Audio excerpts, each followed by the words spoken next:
Nagluluksa ngayon ang pamilyang Gutierrez sa pagpanaw ng isa sa miyembro ng kanilang pamilya. Pumanaw na si Alexa Gutierrez, ang asawa ng dating child star na si Elvis Gutierrez.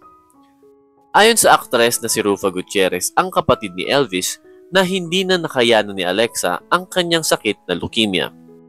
Matatandaan, nagbakasyon pa ang buong pamilya Gutierrez sa bansang Japan last January. Pagkagaling nila sa Tokyo, Japan, noon pa lang nalaman na may sakit si Alexa. Ilang buwan ding na ospital si Alexa dahil sa sakit na leukemia. At nitong nakaraang Sabado, July 27, ay tuluyan nang siyang binawian ng buhay sa edad na 38. Isinilang si Alexa bilang si Alexandra Joel Uy Chico noong July 1, 1986. Siya ay dating modelo bago naging negosyante. Meron silang anak na dalawa ni Elvis na sina Arya at Ezra. Ang video na ito ay ang mga huling sandali ni Alexa habang nakikipaglaban sa sakit, kapiling ang kanyang mister sa ospital.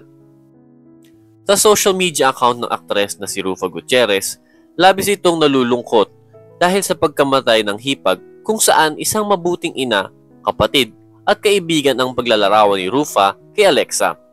Sa isang pahayag, naikwento ni Annabel Rama ang tungkol sa pagpanaw ni Alexa. Malungkot at di makapaniwala ang buong pamilyang Gutierrez. Hysterical naman si Rufa nang malamang pumanaw na ang kanyang sister-in-law. Iyak nang iyak si Rufa habang ibinalitang babalik kaagad siya ng Pilipinas. Nasa Los Angeles, California ngayon si Rufa at ayon kay Tita Annabel ay aabutan naman daw ng anak ang burol ni Alexa. Sa Huwebes, August 1, nakatakda ang cremation ni Alexa. Bumuhos naman ng pakikiramay at pagdarasal ang natanggap ng pamilyang Gutierrez mula sa mga kaibigan nila sa industriya.